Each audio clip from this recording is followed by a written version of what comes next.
Assalamualaikum warahmatullahi taala wabarakatuh. Kembali bersama podcast Rasa Oren untuk segmen Trade Talk, yang mana kami menampilkan kepada anda 18 finalis peringkat separuh akhir untuk anugerah usahawan Felda 2025. Okey, dan hari ini istimewa kita bersama dengan cucu peneroka daripada Felda Jerangau dengan syarikat yang dibawa adalah FJ Dynamic Enterprise, bersama dengan Encik Abdul Aziz bin Jaafar. Ni orang dia, orang Terengganu. Jadi nak kena cakap Terengganu ke mana? Boleh belaka. Boleh belaka. Kita campur-campur. Lebih senang kita campur-campur. Campur-campur. Okey, beres. Okey, saya Ahmad Tarmizi Muhammad Zin dan ini Encik Abdul Aziz bin Jaafar. Assalamualaikum. Selamat Hari Raya. Okey, siap bang? Sihat. Alhamdulillah. Okey. Jadi sebelum kita pergi lebih jauh, kita nak tanyalah sikit latar belakang abang sendiri. Sebagai cucu peneroka ni, macam mana boleh timbul idea nak buat FJ Dynamic Enterprise ni? Ni benda ni sebenarnya FJ Dynamic ni. Saya dah tahu. Cerita dia. Okey, sebelum tu saya perkenalkan diri saya. Saya Abdul Aziz bin Jaafar daripada Felda Jerangau. Wilayah Terengganu, merupakan cucu peneroka lah. Okey. Kita ambil secara ringkas lah. Okey, FJ Dynamic ni dulu masa saya bekerja di Kuala Lumpur. Oh, pernah kerja di KL? Ya, pernah bekerja di Kuala Lumpur sebagai juruteknik Selcom. Tahun bila tu? Tahun bila? 10 tahun? 2000 sampai 2010. Oh, senang kira. 2000, 2010. 10 tahun. Saya ambil VSS. Balik ke Kedah. Sudah. Buat apa pula ambil VSS? Masa tu ayah saya duk apa siap. Jadi adik-adik boleh sambung belajar, keluar daripada Felda. Jadi gitu saya ambil pendekatan balik ke Felda. Jaga orang tua, dan dari situ saya fikir aku kena buat sesuatu. Apa yang mendatangkan pendapatan. Okey, berbekalkan duit VSS 60,000. 60,000 masa tu VSS. Okey, daripada Selcom Daripada Selcom. Okey. Lepas tu saya beli lori backhoe, saya mulakan bisnes kecil-kecilan kontrak. Dengan Felda. Buat jalan, angkut sawit. Masa tu ambil tender di rancangan lah. Ambil tender di rancangan. Okey.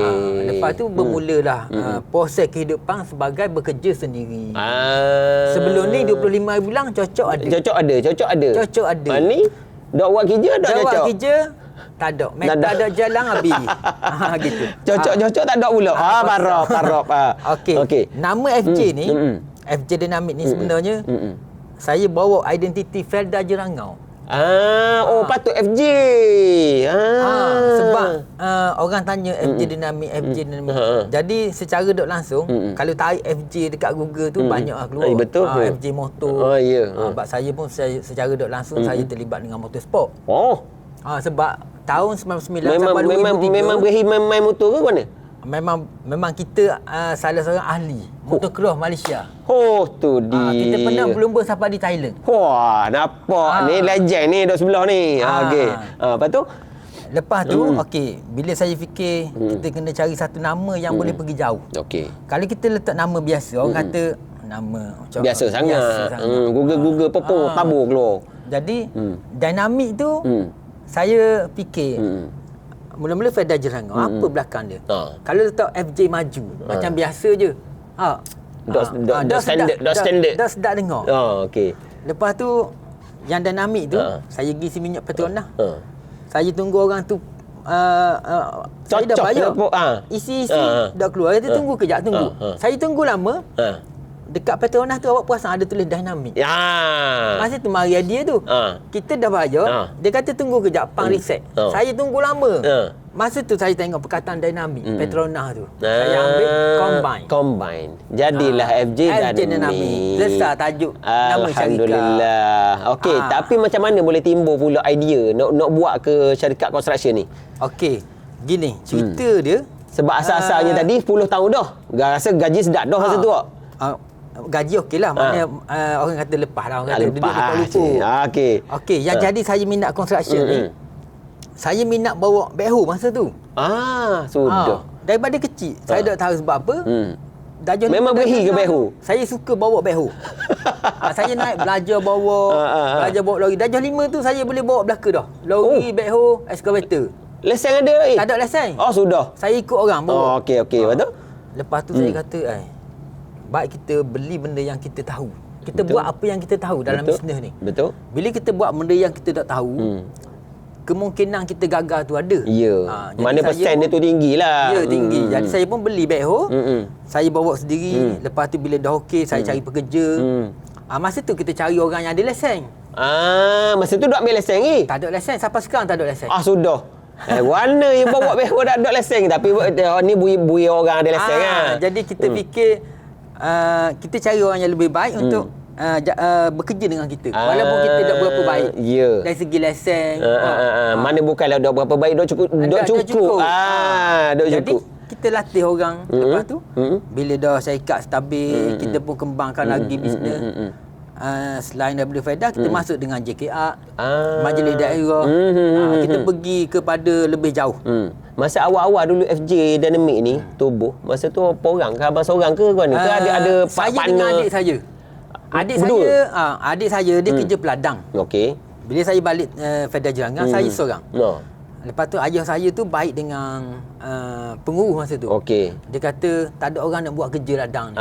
Jadi ayah saya kata, "Mak, kamu panggil mak je." Panggil mak. Jadi Mutulun selesai ni ada culvert runtuh, jalan tak boleh akses. Dah boleh masuk Dah boleh masuk ladang. Pada masa tu saya pun pergi repair. Bermula dari situ pengurus rancangan kata kita buat SPK. Masa tu FJ Dynamic ni buat dah ke? Buat dah. Buat dah. 2007 saya dah buat. Sebelum saya berhenti. Mana 2006 tu berhenti? 2010 berhenti. Tapi saya fikir dah. Mana sebelum berhenti tu buat dah. Saya buat dah. Sebab masa di Selcom, untuk maklumat, 2007 buat syarikat.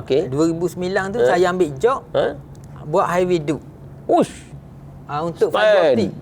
Fiber optik. WMS. Okey. WMS dia saya buat daripada Duta sampai Ulu Kelang. Masa tu maknanya sebelum pada VSS tu ambil job dah. Saya ambil job dah. Saya kerja Selcom, saya ambil job. Kemah. Sebab bukan apa. Kalau kita berhenti baru nak start, saya rasa macam sedikit sebabnya nak kena start balik pada kosong tu parok kok. Jadi kita pun sebelum berhenti kita dah start. Kita jalan dua bisnes, fiber optik dengan construction. Tapi masa tu kira bui kadik ke ataupun memang abang kau buat? Di KL saya cari pekerja. Okey. Di Terengganu adik saya. Saya berhenti je, saya manage je dua. Di KL kita ada satu team untuk splicing fiber optik. Okey. Masa tu kita banyak job dengan Selcom sebab kita punya connection dengan Selcom, Maxi, Alhamdulillah baiklah. Jadi pada masa tu job banyak.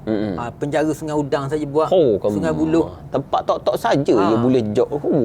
Banyak. Kalau KLCC Menara 2 tu masa dia tower 1 untuk Petronas, tower 2 untuk bagi sewa.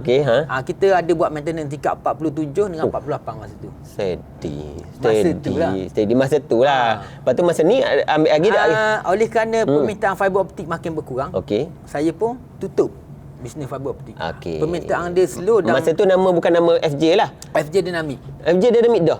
FJ Dynamic dah. Kita punya maincom banyak di Kelana Jaya lah. Kelana Jaya, lepas tu di mana di Puchong. Di Puchong. Maknanya habis fiber optik tu, lepas tu baru saya full concentrate dengan full time construction dekat FEDA Jerangau. Bermula dari situ. Kisah dia. Tapi pada masa yang sama ada juga orang contact, "Mak, boleh buat splicing, ada breakdown di Plus Highway."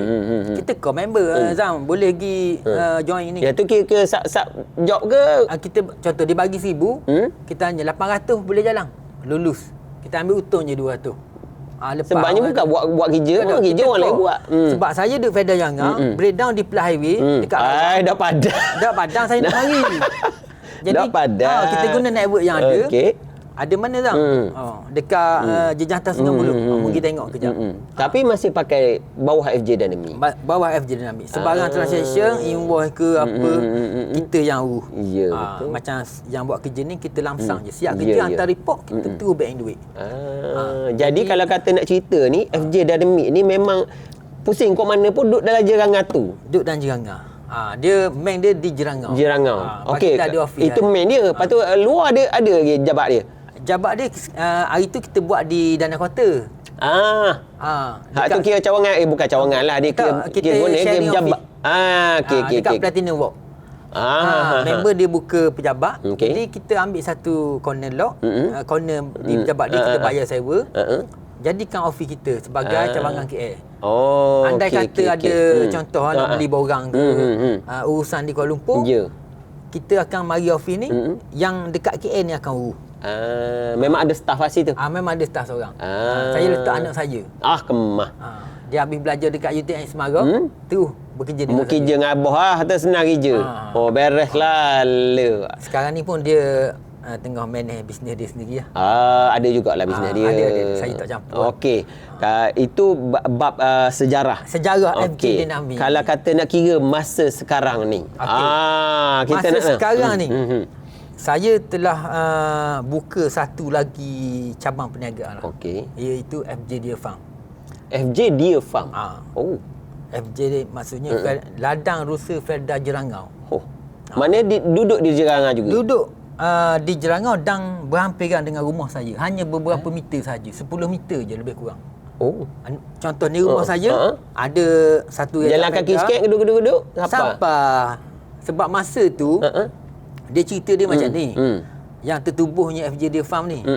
Tepi rumah saya tu, biasalah Felda, rumah peneroka. Lepas tu ada lot kosong. Dulu dia bagi kepada orang buat rumah. Rumah generasi broker, Jadi saya pun buat. Saya buat rumah. Minta kebenaran dengan pengurus Cik Aslam masa tu. Dia kata boleh awak nak buat, tapi kita tak bagi jaminan dapat hak milik. Saya tak kisah. Tak apa. Faedah nak guna ambil. So kita buat rumah, majukan kawasan tu, buat jalan masuk. Lepas tu bila belakang rumah saya tu, dia bila kita dah sambung belakang, kawasan rumah saya tu keliling dia hutang. Semua sambung. Lepas tu tanya bos, bos, kalau saya majukan kawasan ni macam mana? Buat surat sikit, minta kebenaran guna pakai tanah. Dia tanya, awak nak buat apa? Saya tengah fikir ni bos, nak beli kambing. Masa tu duduk fikir lagi? Ingat kan dia ada plan dah. Sebenarnya saya bimbang, belakang rumah saya tu semok. Ada ular, betul. Beruang tu mana tahu. Jadi langkah berjaga-jaga saya fikir, kalau kita nak bersih tanpa guna, tebang-tebang tak ada benda. 2-3 minggu habis naik pula. Lepas tu tebang balik. Betul. Saya fikir buang masa ni. Lepas tu saya pergi tengok nak beli kambing. Saya pergi tengok. Berapa nak jual satu kandang? Dia kata 15,000. Tanya-tanya orang buat R&D. Kambing ni masalah, lapar perut bising. Betul. Dengan nyakit lagi, kembung dia lagi. Mbek. Tak jadi. Fikir-fikir, lembu. Tanya-tanya orang, lembu ni dia punya najis, air kecing dia bau kuat. Betul. Jadi mengganggu jiran-jiran. Mana kuat lagi, kambing ke lembu air kecing? Lembu. Lembu kuat lagi dia? Memang kuat. Lepas tu dua-dua dah jadi. Pada masa tu saya pun masuk forum dekat Facebook tengok. Dia kata rusa paling sesuai. Tetapi kos pagar tinggi. Mana kena modal mula nak pasang pagar tu tinggi. Saya pun Google kat Terengganu cari ada 2 orang yang beli rusa. Cik Ramli di Kuala Berang masa tu. Pergi belajar dengan dia lah? Saya cari dalam telefon, ada, call tak dapat. Allah. Saya pun terus pergi tanya orang, siapa dia beli rusa kapur ni? Dia kata pergi cari terus. Gemah. Dia tunjuk-tunjuk jumpa. Cik Ramli.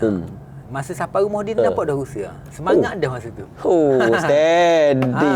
Lepas tu kita sembang bincang ni. Dia adalah first mentor saya untuk bela rusa ni.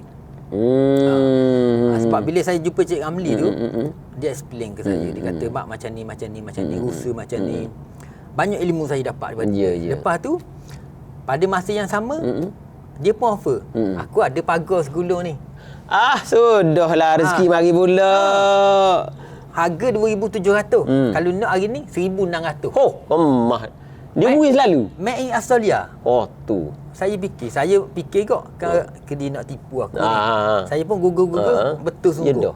Kalau grip lock kita ada daripada China dan daripada Australia. Okey, yang terbaik daripada Australia.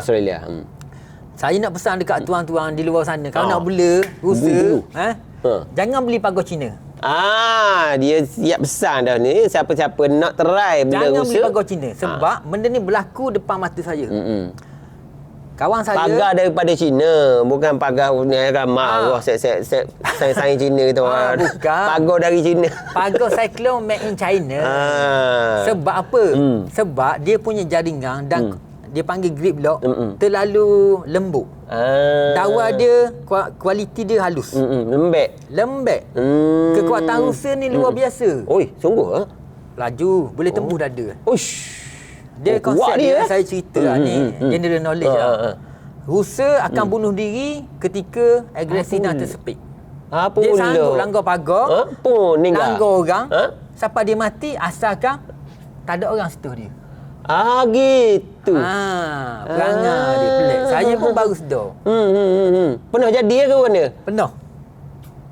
Penuh. Lepas tu dia tepuh dia? Dia tangguh pagar, darah hidung, mati. Lepas tu rugi kita lah. Habis. Ni kalau kata sekor Rusia berapa? 3,000 hingga 4,000. Jadi pengalaman saya lah. Jadi masa tu yang jadi tu sekor tu lah. Sekor tu. Jadi kita cari pagar yang berkualiti.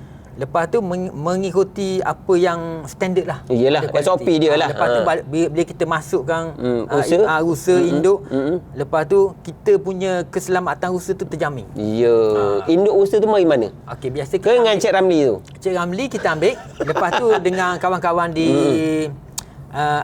Bukit Besi Agrofarm. Lepas tu kita dapat bimbingan daripada veterina wilayah timur. Dia ada membekalkan Rusia. Dari segi pasaran dia pun kita orang kata JV kerjasama dengan veterina. Setiap yang kita jual tu dia pantau supaya benda tu terjamin. Kau kata sembelih tau, siapa pantau? Betul. Kadang-kadang maklum sajalah orang kepercaya orang pada kita ni. Okey, nak tanya. Kira ni FJ Dynamic ni dia jual hok siap sembelih ke ataupun jual induk ke, jual anak ke mana? Okey, kita ada 3 jenis Okey. Sumber pendapatan daripada FJ Farm. Pertama kita jual daging. Daging segar. Daging Rusa. Lepas kita sembelih daging Rusa segar kita sembelih, kita packing 500 gram dan sekilo. Okey. 500 gram kita jual RM40, sekilo RM80. Sekilo RM80. Okey. Yang kedua kita ada jual anak Rusa. Setengah orang beli anak Rusa sebab yang orang khabar dia benih Rusa. Benih Rusa. Okey. Yang ketiga induk. Beli jantan, beli betina, dia bela 2-3 bulan beranak. Dia biasa Rusa ni dia berapa kerak dia beranak? Dia maksimum. Dia kalau kambing kata 2 kali setahun tak? Dia kalau Rusa 8 bulan sekali. 8 bulan seekor. Jadi 2 tahun 3 ekor. Kamar. Gitu. Betul juga Dia kalau jual anak saja berapa? Anak saja 2,500. Baik. Baru beranak jatuh je 2,000 dah. Mana hidup tak hidup boleh tutur lagi? Belum. Jatuh je kita jual. Tu cerita lain pula. Dia tanggung. Kalau kata ada orang nak beli lah. Dia tanggung sebab lepas pada bayar bawa balik tu cuma kita bagi nasihat lah. Yalah. Warna nak jaga cara-cara jaga gitu je. Mana lagi senang? Nak jaga benih ke jaga induk? Induk lagi senang. Sebab anak ni dia cerebek. Dia kerja dia masa kecil dia panggil menghilangkan diri. Dia macam ada lubang-lubang dia masuk. Susu? Dia menyembunyikan diri. Supaya tidak dimakan musuh. Gitu. Memang sifat dia dah. Nature dia. Okey. Beres. Jadi sebelum kita berakhir, kita nak tanya abang lah. Nasihat tadi satu dah dapat. Jangan, kalau nak beli Rusa, jangan beli pagar daripada China. Made in China. Bukan pagar saing China kita. Dah. Okey. Nasihat lain. Kepada orang yang mungkin orang kata abang tadi sebagai technician Celcom, VSS, lepas tu baru buat construction, kemudian baru jadi FJ Deer Farm ni. Jadi apa nasihat yang boleh abang bekalkan kepada penonton kita kat luar? Satu je saya nak pesan. Kita di Felda ni kadang-kadang kita terbiasa. Dulu saya duduk Kuala Lumpur, bila saya balik ke rancangan, anak-anak Felda ni kadang-kadang dia terbiasa dengan benda yang senang. Rumah saya pun tak payah bayar. Bangun pagi, buka saji. Jadi kita nak ubah benda tu sesuatu yang susah. Jadi nasihat saya pada adik-adik, belia-belia, cuba keluar dari zon selesa, bina sesuatu yang berguna. Sebab satu hari kita ada 24 jam. Betul. Biasa seluruh dunia bekerja 8 jam, betul tak? Betul. Standard lah. Betul. Kalau kita nak berjaya, kita kena usaha lebih sikit. Bila dah berjaya, baru kita kerja 4 jam. Sebelum berjaya kerja 16 jam, dah berjaya kerja 4 jam. Lama-lama kerja 1 jam je. Alhamdulillah. Boleh. Okey, pergi buat ni. Mari hantar duit. Beres. Kerja kena buat tu. Okey. Dan kita mengharapkan doa penonton di luar sana untuk abang kita ni berjaya ke peringkat seterusnya. Dan untuk anugerah usahawan Felda, stay tune podcast Rasa Oren segmen Trade Talk. Jumpa lagi. Assalamualaikum. Bye-bye.